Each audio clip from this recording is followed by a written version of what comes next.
l'enfant, il n'arrive pas à manger. On peut dire comme ça, hein?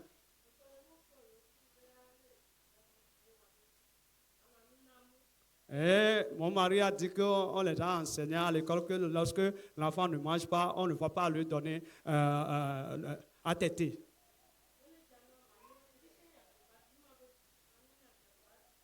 Et ce matin, il s'est irrité parce que je donne à téter l'enfant. Il s'est irrité contre moi.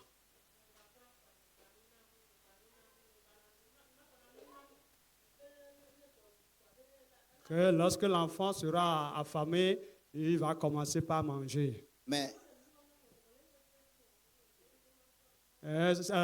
cette recommandation ne me fait pas du bien. C'est pourquoi. Et c'est ça, tu dois faire ce qu'il demande. Ce que le roi demande parce que ça fait du bien. Mais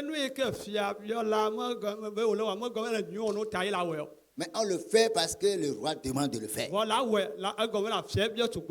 Donc tu vas faire ça une fois. Et tu vas lui dire, papa, j'ai fait ça, j'ai refusé de lui donner.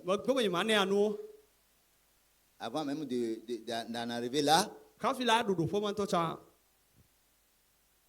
souvent quand le mari donne des ordres, la physionomie qu'on présente, ça montre qu'on ne reçoit pas.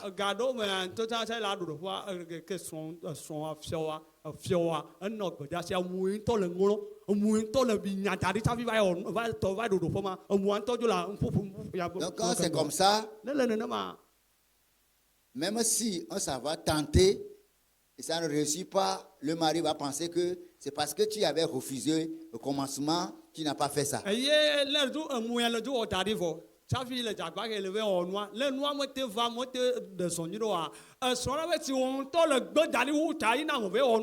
que, et quand il te donnait l'ordre de le faire, ta physionomie, tes manières de faire, pour que tu n'es pas d'accord. Donc, il sait que tu n'es pas d'accord. Donc, quand tu y vas, tu dis, j'ai essayé. Dans ta tête, tu n'as rien essayé. Et quand il donne, le moment où il donnait l'ordre, tu présentes une physionomie rayonnante. Et après avoir donné l'ordre, tu souris, tu dis merci papa. Mais moi, en allant devant lui, tu peux commencer par chanter à l'enfant. Aujourd'hui, tu ne vas plus. Ça dit selon ce que le mari a dit. Tu as refusé, non? Papa t'a dit, tu ne vas pas t'aider. On va voir ce que tu vas faire. On peut s'amuser avec l'enfant comme ça. Et là, tu tentes. Ça ne marche pas. On n'a pas besoin même de le faire beaucoup. Et on revient au papa. Papa, tu sais que ça n'a pas marché. Comme tu avais reçu le c'est que tu as essayé. Je dis, c'est bien. Mais pourtant, c'est ce qu'on nous a appris, non? Bon, on va essayer encore comme ça. Et ça va partir. Alléluia.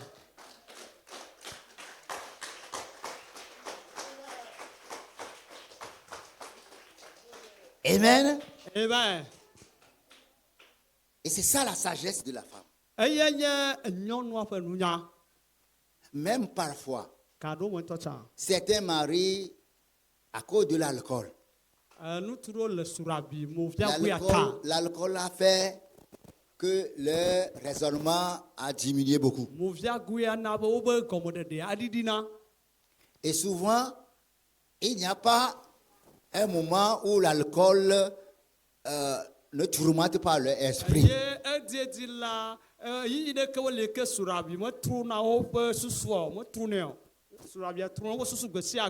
Donc, souvent, en tant que chef, les directives qu'il donne m'avantage pas.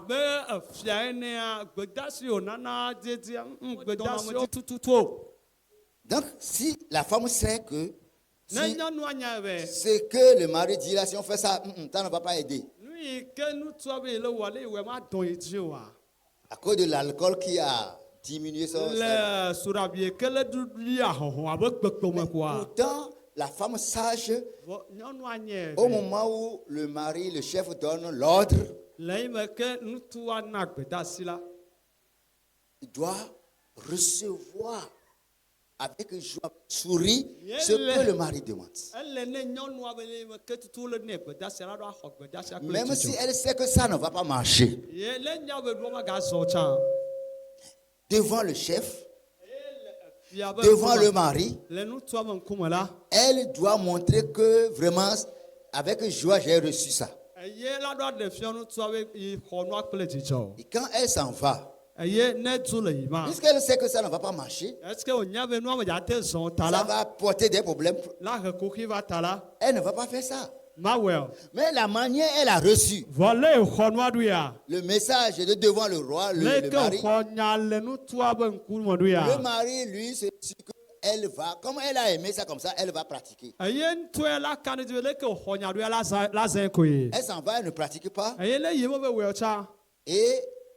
elle revient au mari. Elle dit, papa, j'ai essayé. Ça n'a pas réussi. Donc, laisse faire pour toi.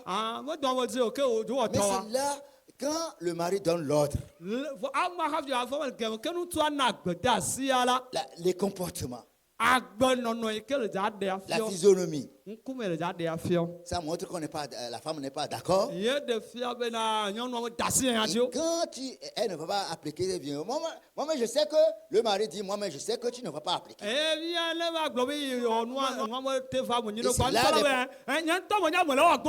jour là, quand je te parlais, je te voyais. Je sais de quel type de femme tu es. Je sais que tu es têtu comme âme. Les démons profitent pour amener. Donc la femme a besoin de la sagesse. Amen. Comment se comporter devant son mari le roi.